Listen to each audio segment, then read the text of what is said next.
Hello, people of the internet, and also the Freedom Astrologer here, once again with my good friend Donny Lim, an astrologer, gifted healer. And I think we're at the final stages of our series called Psychic Intuitive series. And I think it's the 6th video.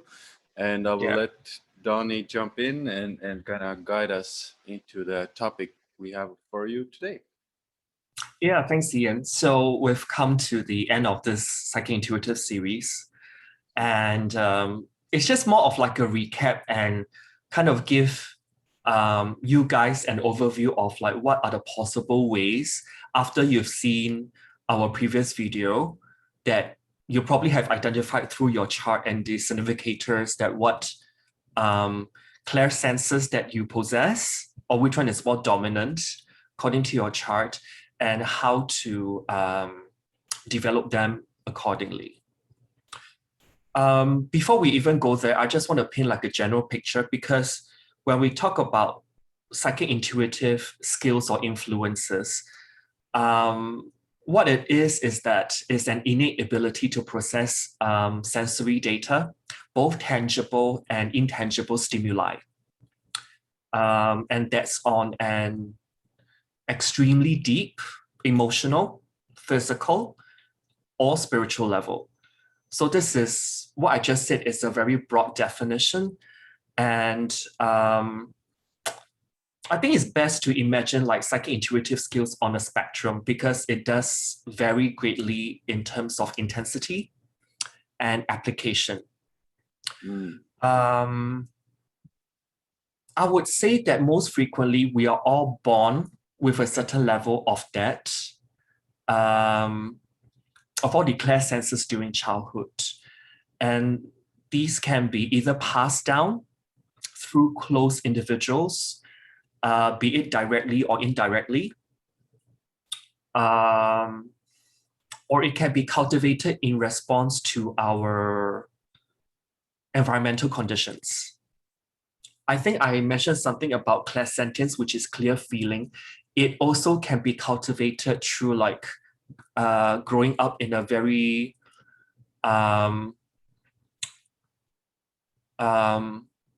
potentially traumatic upbringing, because you're always in a state of perhaps survival, and hence you always have to tune into that clear feeling or gut instincts, for example. And then that gets developed along the way as you like live out your life. I just want to say here, just a second, going to chime in, because I think this one is really, really important to understand, because a lot of people, let's say, gather these gifts during this kind of like traumatic places in their childhood. Then the basics are literally you're in the state of constant, you don't know where the next kind of argument comes from, next kind of thing, next energy towards you that's kind of negative coming towards you. So you start to develop these things within yourselves to start to kind of understand the energy, subconsciously, to kind of not be in those constant painful, things projected onto you. So I think maybe, if you want to put it on a list, maybe it's one of the most common ways to develop. Yeah, I mean, because particularly as children growing up, we've noticed more, we see more, we hear more, and we feel more. And these are the basic survival instincts that enable us as children to move through the world as our coping mechanisms of sorts. But having said that, as we mature, perhaps we are being told to stop being so sensitive. Big one. That goes unreal. Although I beg to differ, and that pain is always physical. And through this conditioning, we may actually start to believe that emotions and intuition are anti-ethical to science and reason. And we go into the other hemisphere of the brain. And through that, we actually suppress our gifts. perhaps we sneer at clairvoyance or people who still like keep that gift within them intact into adulthood. Or we may just simply accept the physical realm as the only extent of reality that we live in. So we just kind of numb that part out within ourselves. So if you guys actually take yourselves back into the previous episodes that me and Ian have covered in the previous 5 episodes, like we always mention about the 4th, 8th, and the 12th house. On one hand, it can really give us the gift of sensitivity, extrasensory perception, 4th, 8th, 12th house, to really feel into the not only the visible but also the invisible realms as well. But the 4th, 8th, 12th, not to forget, those can be potentially quite traumatic places in our lives as well, or spheres of life. And that may, on one hand, bestow us with gifts, but on the other hand, it may also what we choose to lock away from. Yeah. I have a really short story here from a personal, this is my experience, was, I always had this very kind of vivid dream life. For example, just one thing I had when I was growing up, and things happened during my childhood, adolescence. I really kind of suppressed it totally, to the point of like I couldn't even remember dreams at all. And then once my kind of spiritual awakening started, so I started writing down dreams, and gradually that gift started opening. Then I was able to, do what is it called now? The thing when you take control, lucid dreaming. Lucid dreaming, and I started, developing in these areas, and then other stuff started happening in these areas. So it's really possible when somebody's not there to kind of support you as you are younger and these experiences are happening to you, or maybe you're generating those experiences to kind of, and somebody maybe says what are you talking about, this isn't real, da da da, then it's extremely easy to kind of suppress those, and you have to start cultivate. If you want to develop them again, you have to start kind of bringing them up again, through different kind of methodologies. And writing down dreams is one of the easiest ones you can do, and kind of like everybody can do that. So it's almost like you're grabbing coffee with your psychic intuitive part of yourself.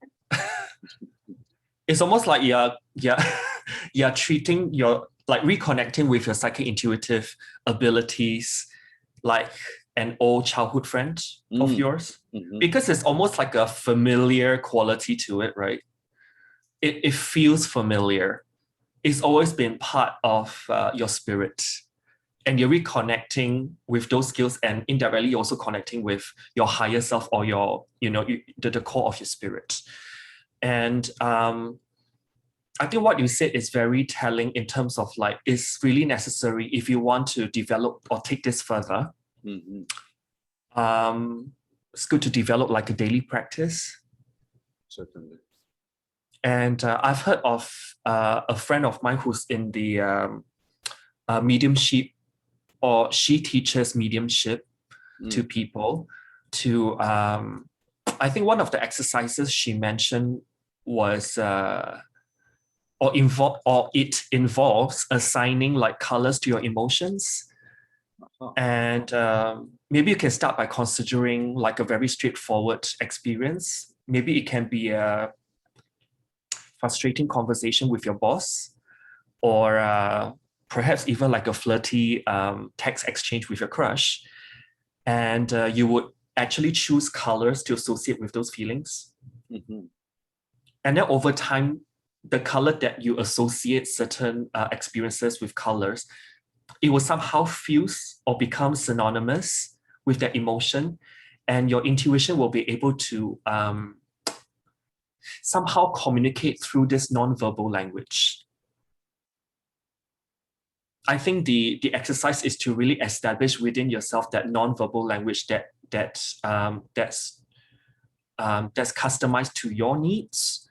And once the color has been fused with the energy, your intuition will be able to signal on events outside your immediate realities. So for example, like you want to attach like a color to like something romantically linked. And perhaps like you just start off with like, oh, anything of that I'll just associate with the color pink. And so, for example, if you see something pink that keeps recurring in your external reality, you know that there are romantic feelings somehow floating around you. Aha. Oh, that's interesting. You know, just something. It's almost like you start getting dreamy with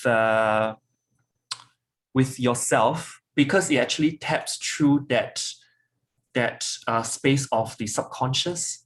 So it almost like you link, in this case, an emotion with color. And this will somehow like rewire your subconscious to function in a more effective manner. I think it's a very good. I think it's a very good exercise actually, because you kind of get, or also getting proof of that. Kind of like your gift, or like you, like the universe or the energies communicating with you, and you communicating with the larger things and the bigger things and the spirits. Maybe to add to it, just for those of you who have more like scientific minds almost, you can also, what I mentioned with the writing down of dreams, but even if you do like these types of exercises, like emotional, connecting the colors, you can also, whenever you have like an, let's say, what I can call like a bigger event or a bigger manifestation of your gift of the psychic realm, you can write it just down. Just because when you write it down, you kind of, again, you're like proving, okay, this happened, so this is possible for me to happen in this. And when you do that more and more, the things start happening more often as well.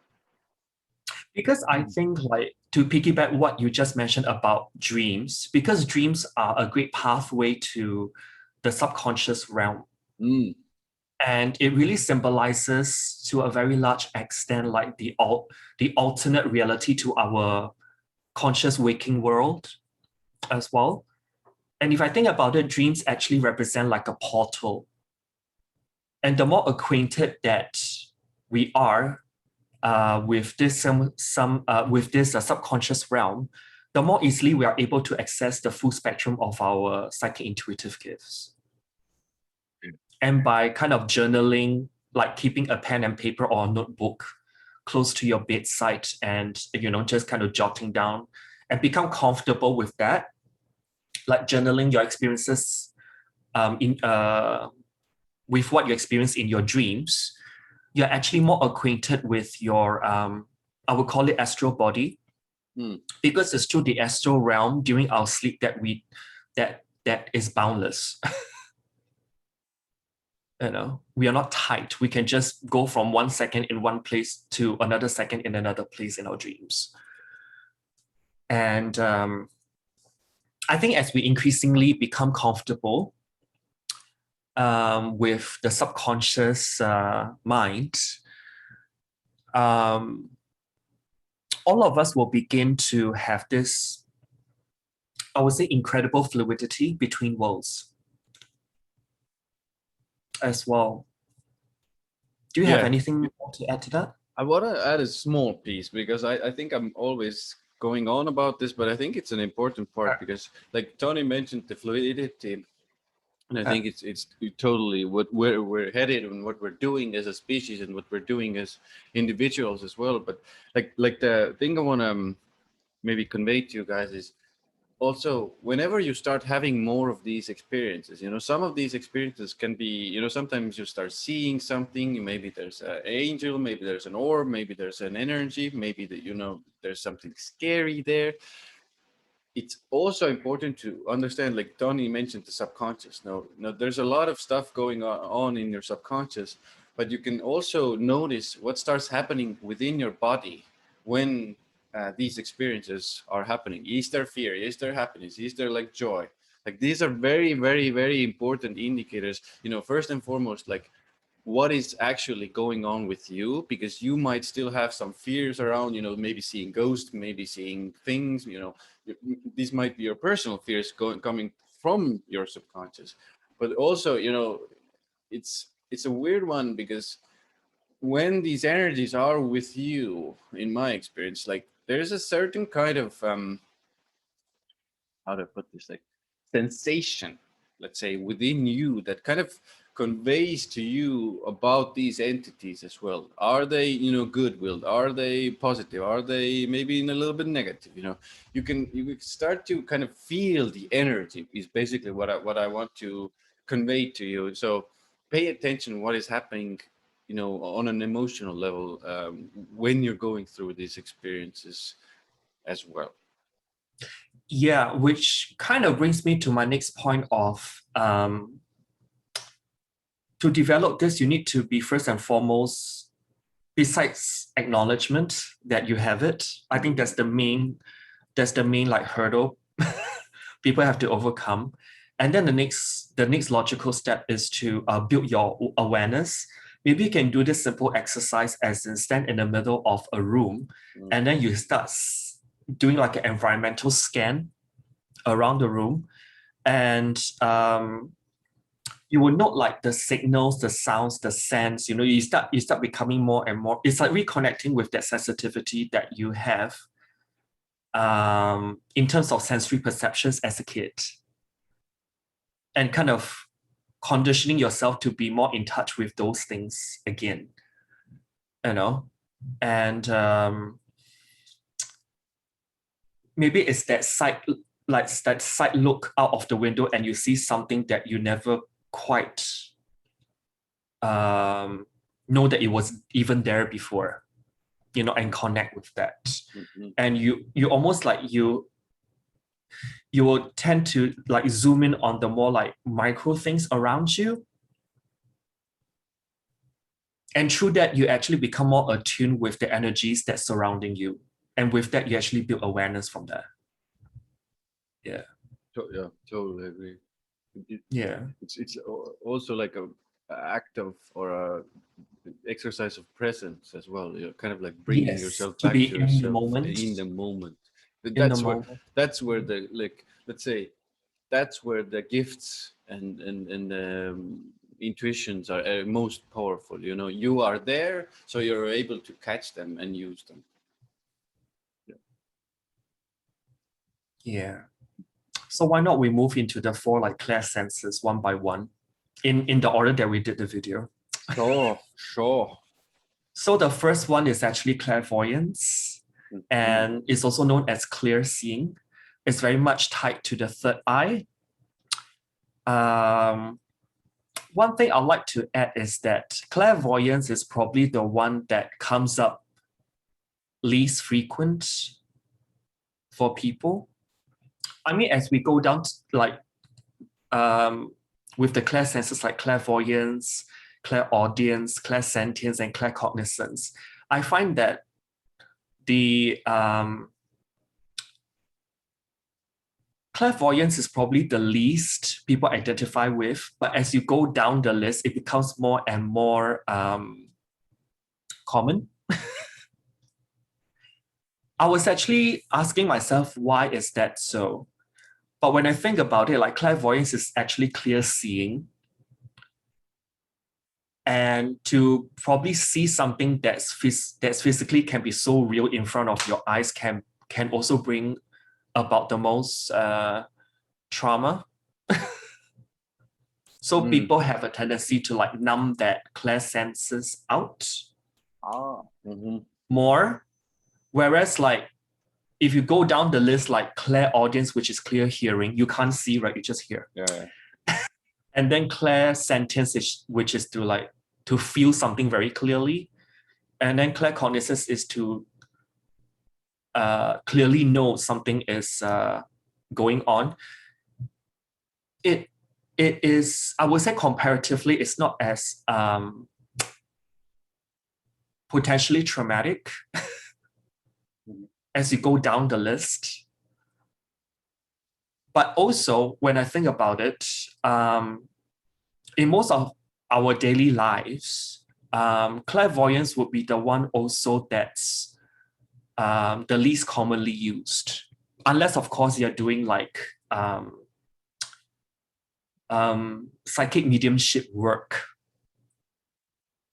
in your daily in your daily environment, you don't usually use clairvoyance that much. Yeah. Yeah, definitely. To me, this is my personal opinion. I think Claire, God, clairvoyance is one of the most, intense ones. Yeah. Because it's so in your face. It's so, especially when you're kind of first starting out, it can be really like, whoa, what the hell is this? And I just want to mention a couple of things you can do here. Is like the things we already mentioned before, and especially I think with clairvoyance, because it can bring entities, energies, angels, whatever you want to, And whatever you literally might like see appear. them in some form, shape or form, right? Exactly, and that can bring a lot of intensity. But when you start interacting with these, let's say, entities, energies, ask simple questions of like, hey, like literally, like, why are you here? Like, what are you showing me? What do you want to show me? What do you want? What is the what do you want to teach me? Because if they're your guides, it's usually it's because there's teaching you. I want to teach you. I want to bring something new to you. And this is where I want to do a little bit of a plug to my kind of like teachers and mentors, because it's also pretty good to have some form of elders to kind of guide you, especially if you're new to this. I've learned this technique from Joe Greenland and Cindy Edson, and they have a website called foxdreamer.com, and they're very, very gifted in those areas. So if you're looking for some elders besides us, of course, but these people are also very, very good people and very experienced in these realms. Yeah. I mean, it's almost like clairvoyance is probably the easiest to block out, also because if we are naturally gifted as kids, as all of us are on different varying levels, if we actually see something that potentially causes us trauma, be it that you have seen something unexpectedly, or that something that you see is unpleasant, so to speak, and you just naturally just kind of block, or just keep leaking energy out from your third eye chakra. Third eye chakra is linked to clairvoyance, and it just kind of, after a while, it just kind of numbs itself out as well. Also, I find that a side topic from this is that clairvoyance is probably the hardest psychic gift to hang on to as well, because if there's any general blocks to truth, it can also block your clairvoyance. For example, if you actually live your life in a state of denial or falsehood, your clairvoyance ability will be weakened. And if you want to have like a very strong intuition, in particular pertaining to clairvoyance, you need to get into the habit of facing up to truths in your life. It gets harder as we age. And if you kid yourself or just keep like bluffing yourself about something on a regular basis, it weakens your trust in your perceptions. Actually, in general, to any psychic intuitive abilities, and this will affect, in particular, your clairvoyant gifts and talents. That's how I put it as well. Yeah, very nicely put. Yeah. I've actually written here like there are further tips if you want to really go that way, as in really stimulating your third eye and perhaps opening it. I particularly find like crystals like clear quartz, lapis lazuli, and actually amethyst can be pretty good as well. You can meditate with those crystals over your third eye chakra, or you can just have you can just open up your options Like, for example, if you go to a crystal shop with the intention of finding the right crystal to help you open up your third eye, somehow the crystal will find you. And you may be drawn to that particular crystal in the shop, which can help you. I also wrote down something like meditation helps a lot. Sure, of course. Yeah. I have one small exercise as well, just to kind of this is what I personally do as well. Before bed, I like to do a prayer to my supporters, but also what I like to do is close my eyes and start focusing literally where my third eye is. Now, at first, nothing might not happen for you, but as this goes on and you kind of train, you will start to see images there, pertaining to particular situations, sometimes totally wild, sometimes very kind of logical, but it is just a practice you can do on your own in your bed before going to bed. So it's almost like connecting and stimulating your mind's eye, which is the third eye chakra. Yeah. And by the way, the mind's eye is very much the moon and Mercury energy together around here. And perhaps using affirmations may actually help as well, because this kind of reinforces that. You can probably say something like, I am profoundly clairvoyant. It is safe for me to see. It will take a while before it actually kicks in and work. But then it's almost like just build your just incorporate it as part of your daily practice, because those will really help.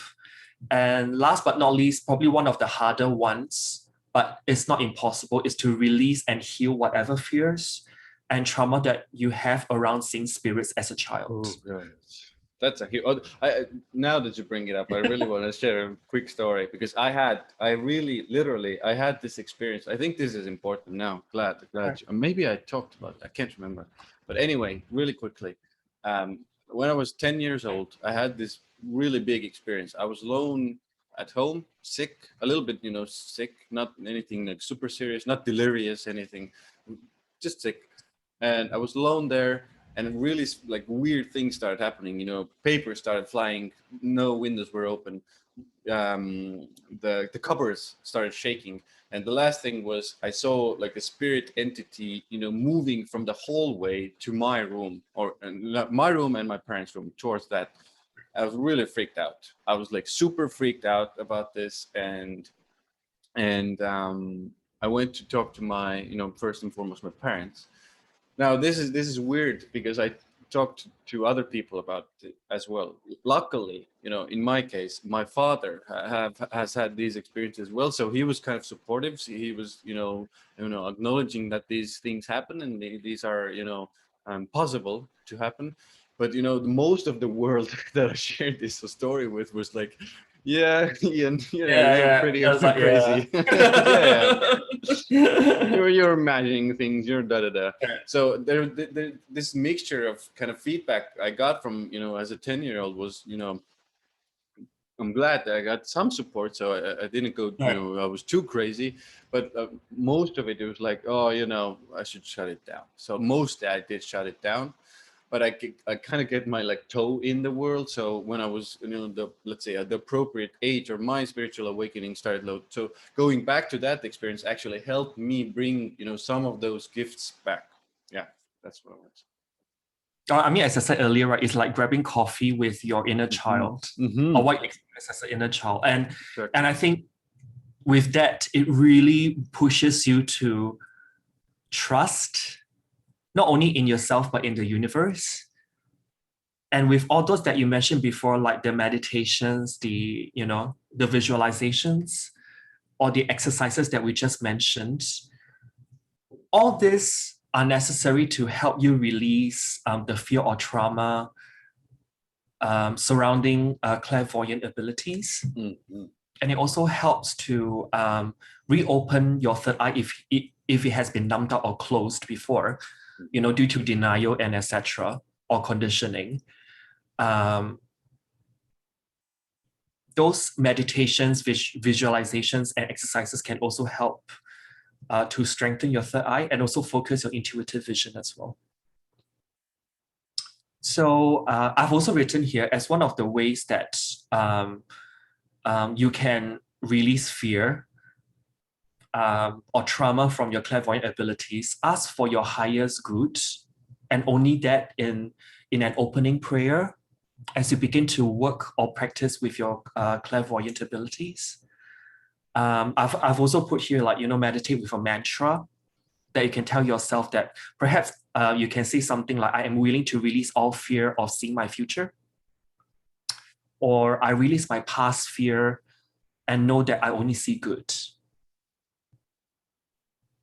And the last point I want to mention is that give yourself time to do all this and be gentle with yourself, because there's almost this hype, or sensationalization that, like, oh my God, clairvoyant is probably the best. Nothing is the best. All of us have, depending on your chart, varying degrees of all, 4 actually.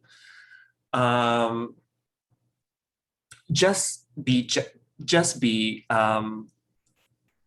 okay with the inner knowing that all things happen in divine timing, but just kind of incorporate certain regular routines, like those that we mentioned, and things will just naturally unfold for you, because this is the path to evolution is really like how much your higher self is ready to receive.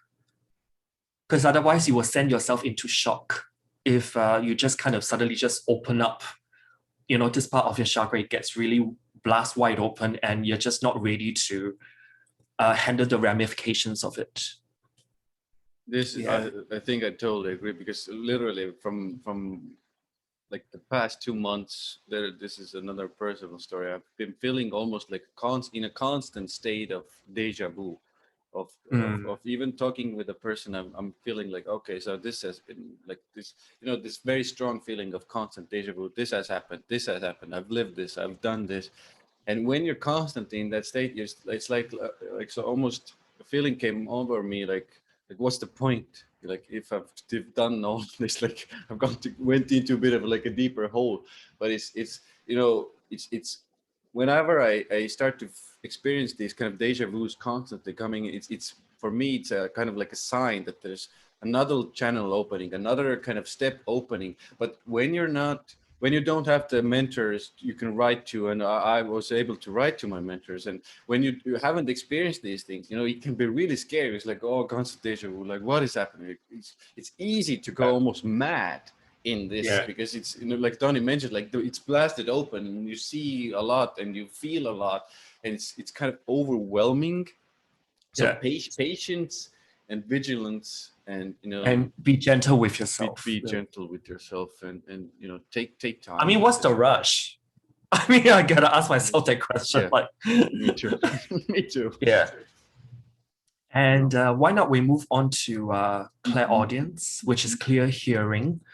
One of the things I actually thought about in terms of a useful exercise to help you tune better into your clairaudient channel is to really close to bedtime, when you're lying on the bed at night, listen carefully to all the sounds that's around you. This can be the sounds of like cars passing. There may be sounds of birds or animals. There may be sounds of a plane as well, or people talking, or the sound of music at a distance.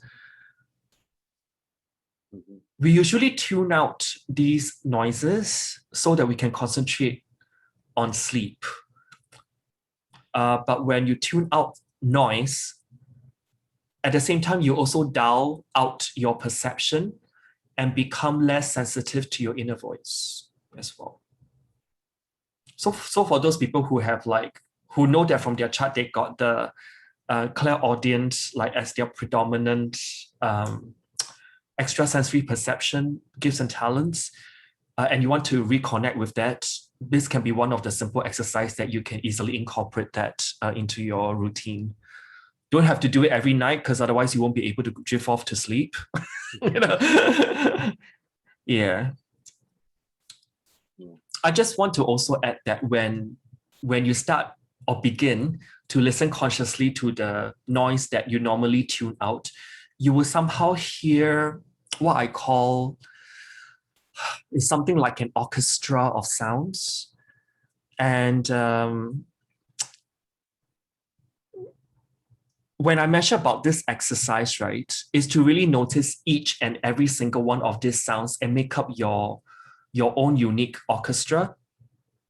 You may also want to take it apart, and you can perhaps even count how many sounds you can hear and make a note of what they are. Is to really build that enhanced awareness within you. And with that, you also attune yourself to the more subtle energies that's surrounding you that used to be barely noticeable. And last but not least, I think the goal here is to really heighten your auditory perception, your clear hearing. You may want to do this to start off with, like every night, if you are committed, or every other night for the first week before you go to sleep, and you'll be amazed at how much you were not hearing before. And with this exercise, you will notice that you will begin to activate your clairaudient ability as well through this little exercise. It's what I mentioned really quickly. Again, it's kind of like repetitive, but I think it's really important with this clairaudience as well. Like, because it can seem like maybe you're crazy when you're hearing something. So when you hear something, again, take your phone, take your notebook, write that thing down that you heard, and then if something happens in the real world, the real life, somebody comes, gives you that sound, or make some kind of connection. Make a note at first. You don't have to do this forever, but like at first, when you're kind of proving to yourself that you have this, basically, but you're kind of then it can make, again, connect the dots and make your mind believe. I was also thinking that because there's a tendency to block out your clairaudience. Maybe there's true fear of hearing something that you perceive as negative or frightening. So if a person is afraid of hearing spirit for fear of being spooked, a useful tool here is to set the intent to only hear your spirit guides and higher self, knowing that they have your best intentions at heart, and they will never knowingly scare you, if that makes sense. To kind of overcome that fear of hearing something, because it's just a matter of perception of how you perceive the sounds that comes to you. And if you perceive things that you hear as straight away, like, oh my God, this is scary, this is negative, this is frightening, you just close it up. Also, I have actually written down that you may want to also listen to, I call what they are right here, binaural beats, BINAURAL, yeah. And how do they actually work? These beats actually in the alpha frequencies, which is 8 to 13 hertz, they are thought to encourage relaxation, promote positivity, and decrease anxiety. Those beats in the lower beta frequencies, like 14 to 30 hertz, they have been linked to increased concentration and alertness, problem solving, and improved memory. And all this are part and parcel of the important qualities that you will need to build up your clairaudient channels. And the next point that I have is meditate. Meditate helps, with everything that's psychic intuitive. And last but not least, affirmations.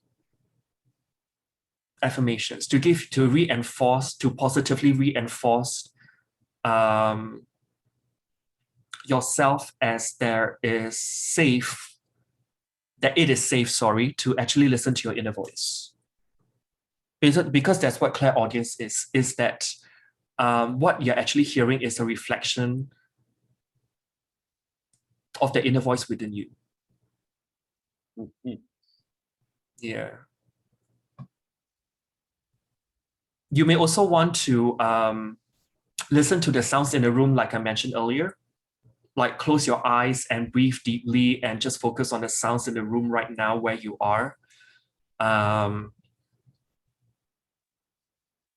you may want to extend your hearing slowly but surely, like what you hear beyond your immediate surroundings, and how far can you stretch your ears, metaphorically, of course. and where are the sounds coming from? This is to really build awareness. And I do find that because from a child, I've been actively listening to music, and that actually helps as well for me to retain that clairaudient ability within myself. And yeah, I think that's about all I have really. Besides meditation and all that, to go into the inner stillness. It's like 12th house energy that helps to still yourself when you're alone. And Saturn is in planetary joy in the 12th house, so it really can bring you that deep joy. Because one thing that people always mention that Saturn is like bad or is the greater malefic and all that, but Saturn can also bring you the greatest heartfelt joy that you never felt before. And the most material, tangible results, I would say. It's almost impossible not to get anything. Like, you have to have Saturn. You have to use it, in my mind. Yeah. And I think the next one will be clairsentience or clear feeling. Mm-hmm. I just want to mention, guys, some of these might overlap the things, you can use some of these meditations and feelings with different kinds. You don't have to only, use them with clairsentience or clairaudience or Right.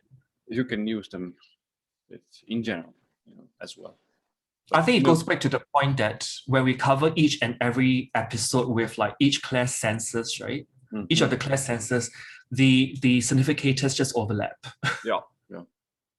And so like you can see the methods of developing it can also overlap in some ways. And guys, if you haven't seen the previous ones and you don't know what significators we're talking about, just go back, on our channels. The videos are right there. Just search Claircognizance, use the abilities, etc. Now we are right at the third one, which is clairsentience or clear feeling.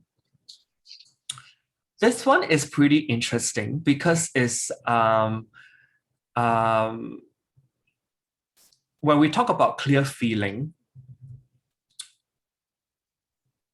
you are also reading someone's energetic imprint.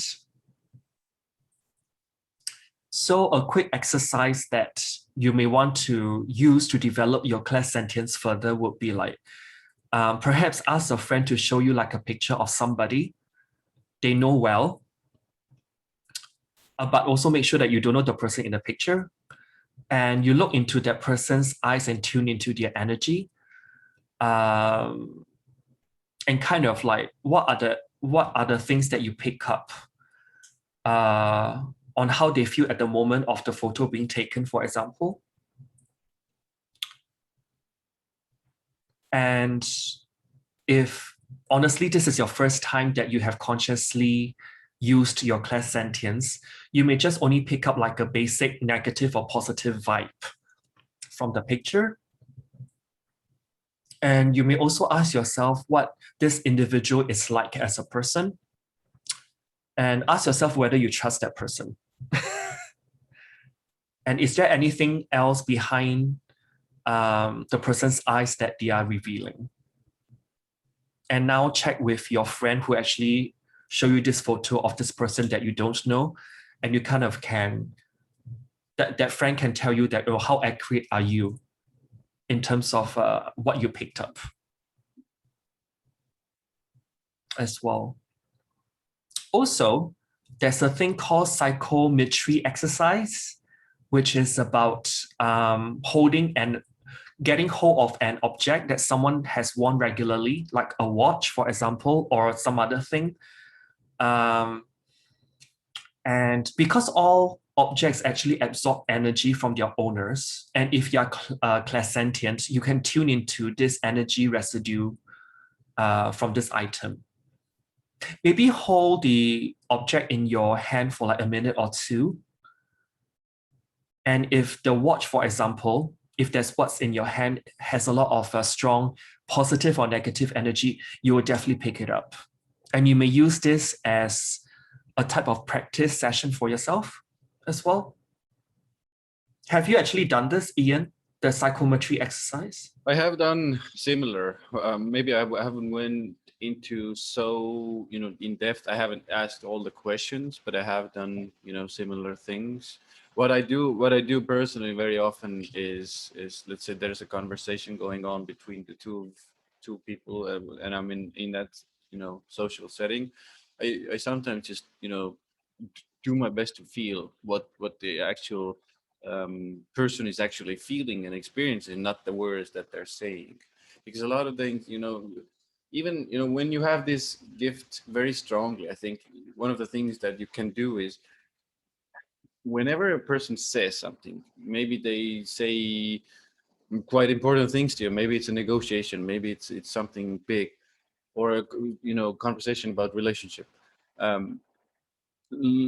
feel what is happening after what they're saying in your body, because a lot of, if you, usually what I've experienced, if you feel kind of closed or kind of like almost like tight, there's something that they're not revealing, they're not saying something entirety or the entirety of the truth.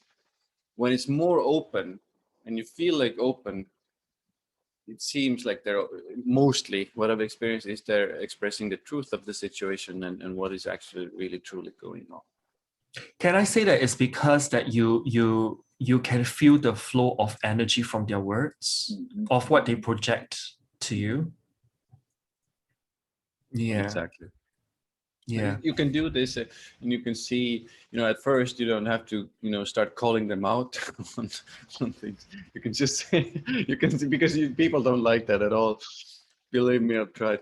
But you can just, see what's, you get that sensation, and you finish that conversation, and go on with your life, and then later on see what happens, and then you can get the confirmation in your mind again. The sensation was correct. I can start trusting it more.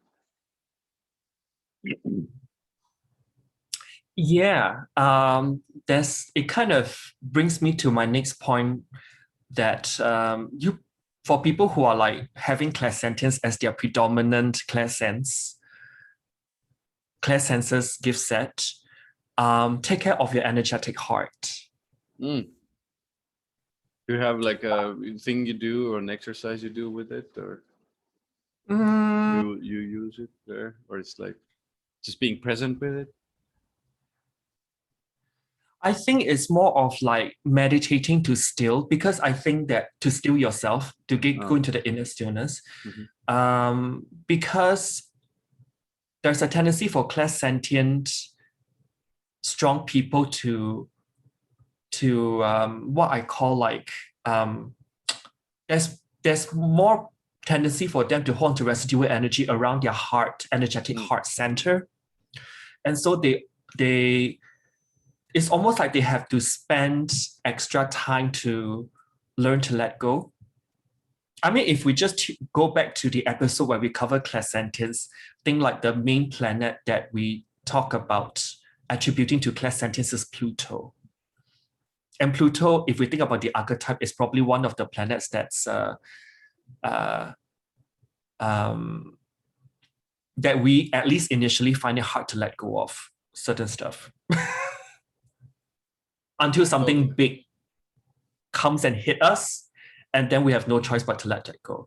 So learning to let go becomes very important for clairsentient strong people. I think the understanding here is that not everything you feel is yours, nor it is your responsibility to feel everything around you. And if you feel kind of out of sorts, imbalanced, unusually depressed, and you don't know why, or you feel overwhelmed, or you may be full of other people's emotions, just at some point you need to have that clear understanding that your job is to recognize it when it happens, and then you just clear yourself out from their business. I want to say one thing. I think I totally agree. I want to say one thing I think we haven't mentioned. It just came to me. A lot of, maybe you have some things to release, or you want to rest somehow. Or want to maybe even push the energy a little bit. Let's say the spiritual energy. Let's put it that way. Some of you who are, let's say, more know astrology more, have learned astrology more, you could always turn to your 12th house. Whatever is there in the 12th house by sign, by planet, you can use that energy to kind of push those openings from your subconscious, and then they all very often lead to spiritual openings as well. It's just a very, very good example of this. A person with Aquarius 12th house, Pisces ascendant, they actually went to a group, Aquarius, and they did breathing exercises. Breathing, what I can't remember the technique exactly, but it was group breathing exercise techniques, and a lot of things opened up in that case, and they had actually problems with becoming pregnant. So after that release, they felt a really huge opening in that group setting. And breath work, is it? Breath work, basically, yeah. I think there are different kinds of breath work, but basically breath work within a group, and then they become big because of that opening that helped them really to release some of that stuff, and they become pregnant. I think 2 months later, or month and a half later, approximately. In this case. I also want to add that for clairsentience, right, it's even more important to get grounded because of that. Like, it's almost like someone who's very clairsentient, the auric field gets more porous, or there's more osmosis or diffusive ability, and you just pick up everything. And so energetic residue can really stick to you. So it's even more important to release what's not yours. And there are certain affirmations about letting go.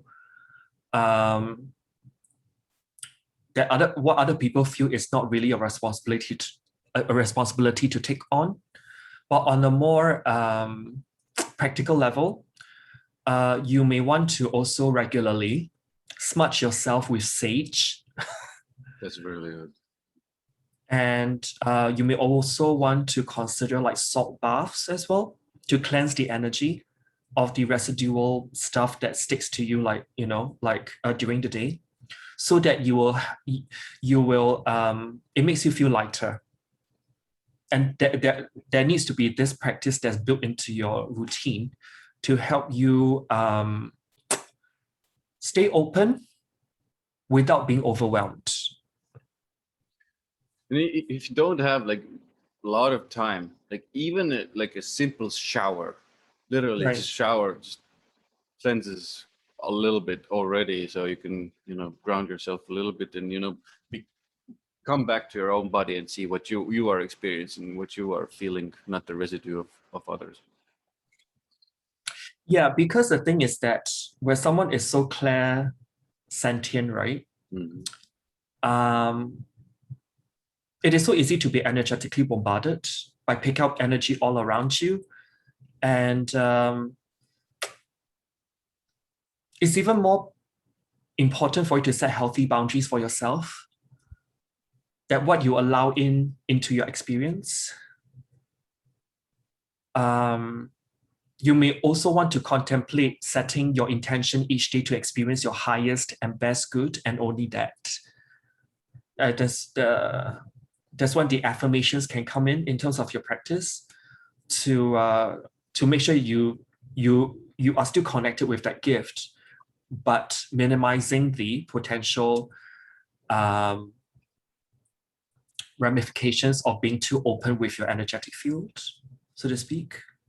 I just want to quickly say a simple one to use also is let all the energy that doesn't belong to me, in the best safe way, be returned to whoever it belongs to, and the energy that belongs to me in the best safe, most comfortable way be returned to me. Very simple way, very simple thing to do.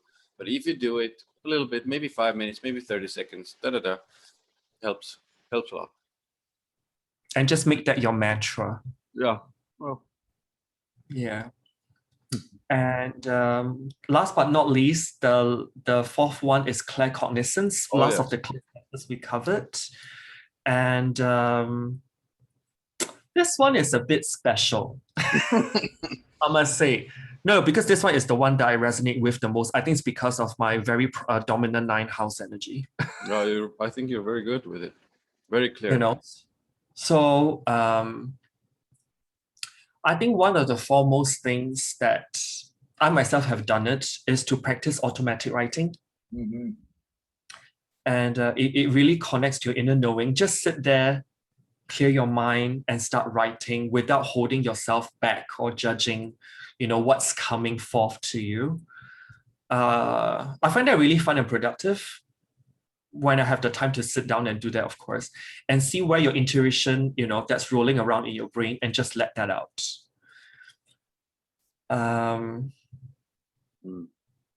I think the best part is that I will keep those writings, and then in time I will know the answers that accompany what I wrote. That's straight from intuition, or it can be coming from my higher self, or you can come from spirit guides. I really like that, because you're like literally you have proof there with this exercise. That's really good. I mean, if people go back to watch our claircognizance episode, it's really talk about that 9th house, right?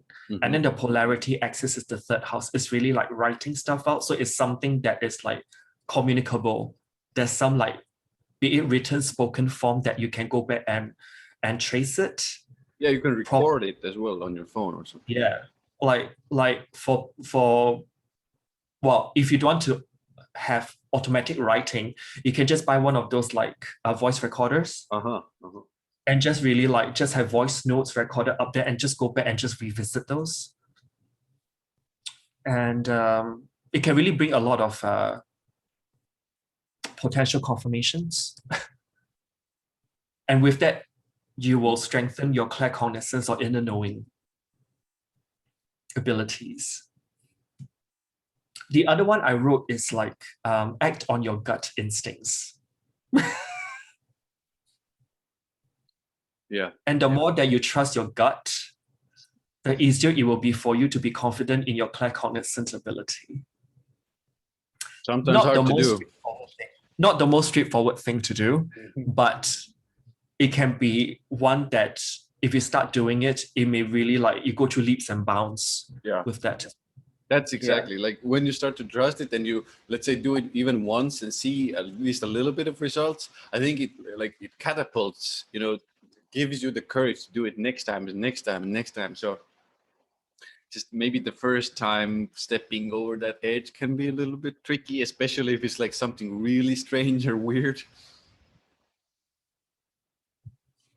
The next thing I wrote is to increase your claircognizant abilities with music. Interesting.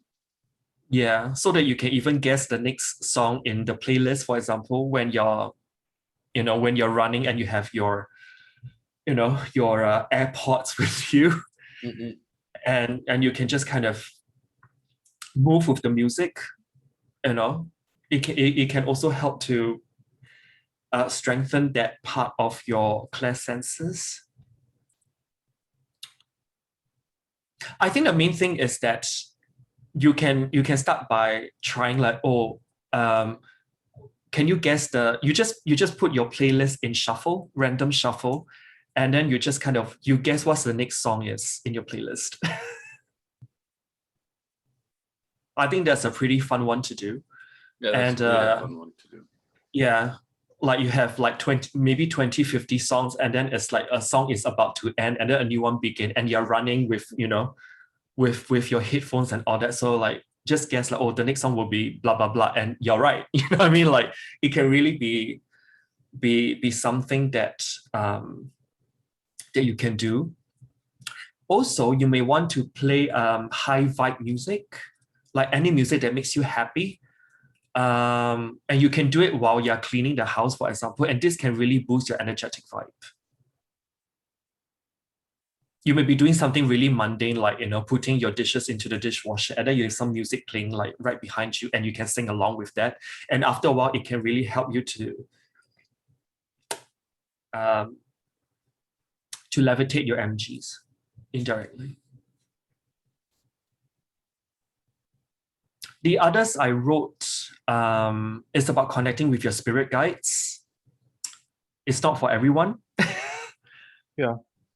Practice some form of visualization as well. It can really help. But because visualization, I would attribute it to also like clairvoyance, like we discussed earlier.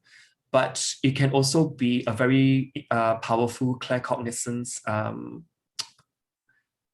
exercise as well. Meditate, like we mentioned before. Oh, the next one, eat high vibrational foods. Yes, there is such a thing. Think as clean as possible as well. Think about green, rich veggies, nice smoothies, organic dark chocolate, which is very grounding. That's more for clairsentience people. Adding high vibrational foods to your diet can really help your mind and body feel good and feel lighter as a result over a period of time. And keeping your high vibes on that level, it really means you're connected to your higher self easier. And it also connects you to your spirit guides and onto positive energy better as well. I have 2 points I think that could be matching here. So these are my last ones, so maybe I can bring them as well. So especially we're talking about, you know, Donny brought in the spirit guides and the helpers, let's say. Whenever you start feeling those connections and you see, you know, them bringing you things and bringing you answers and they're communicating to you, remember kind of like gratitude. Be grateful for that connection. Be grateful for that communication. The more you do it, the more you are grateful. I'm not saying you just need to be, you know, in prayer and kind of on your knees. No, I'm not saying that. But just, you know, throw in the thanks here and there. You know, guys, thanks for bringing this information to me and so on and so forth. Once you do that more and more, you know, that connection kind of builds because you're putting in energy there and they're bringing you stuff. And, you know, that's like a good way to build that bridge or gap that bridge between those realms.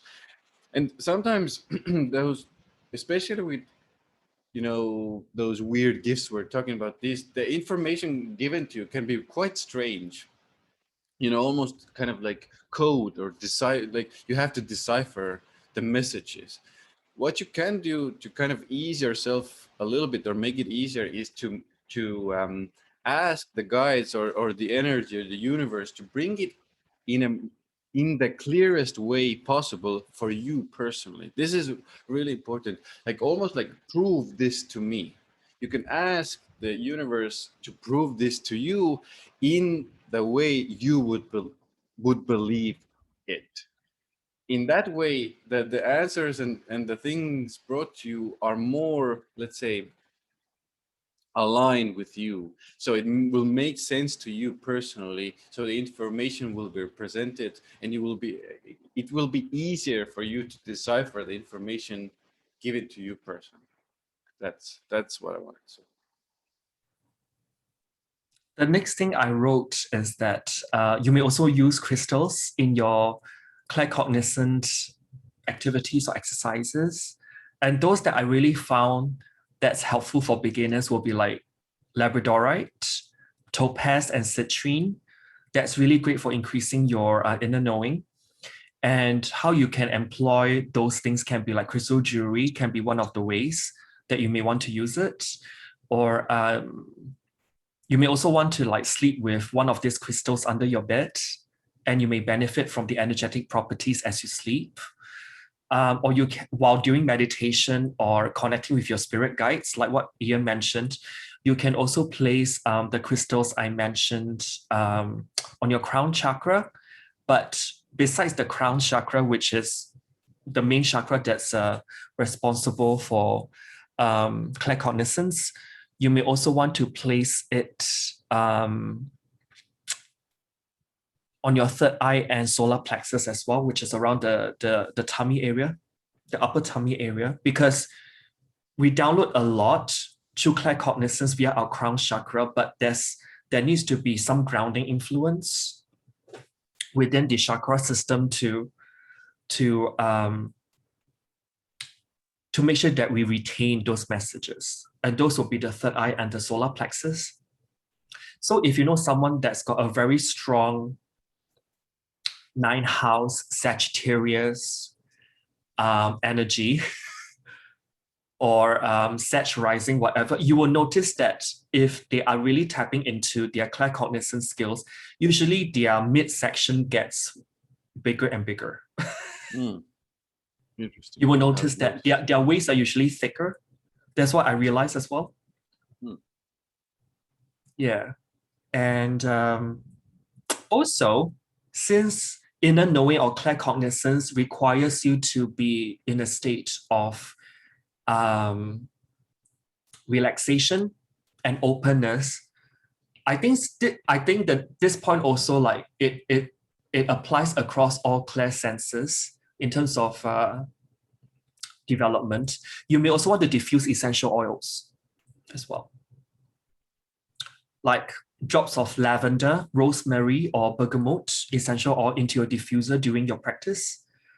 And you may feel that it actually enhances that experience as well. One particular special thing I want to talk about developing your claircognizance is that you may want to use like Zener cards, Zener, and they are a fun way to increase psychic ability, particularly claircognizance. And it's actually a set of cards that have like a circle, a cross, wave pattern, a square, and then star. It's a set of like 25 cards that you can use it. It's actually developed by this perceptual psychologist Carl Zener in the early 1930s. And this is really like a fun way to tap into your claircognizance as well. You can probably purchase those online.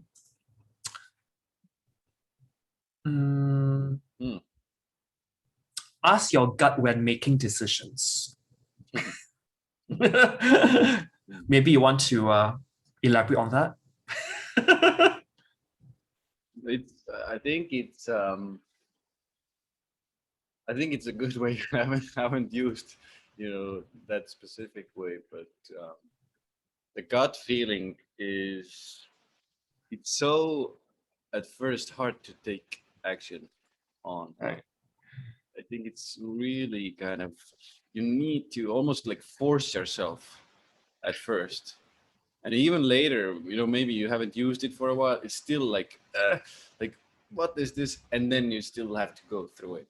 So that first step will be important. Use will there, kind of like will, or maybe even like, I think in this way, the series will help, because why I even kind of built up the courage to use some of that in my own life was that because, you know, some other people, you know, mentors and teachers kind of like shared their experiences as well. Like, hey, I did this, it was scary, but then, you know, good things came.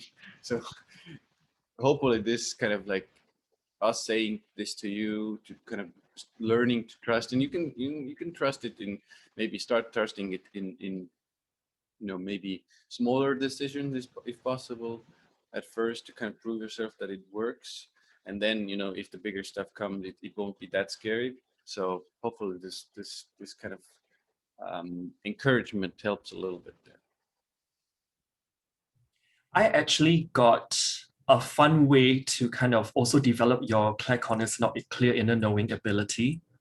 When you're stuck with like a question in your mind and you need to make a decision, but you have time to lead up to your decision-making moment, write down that dilemma that you have onto a piece of paper and slip it under your pillow.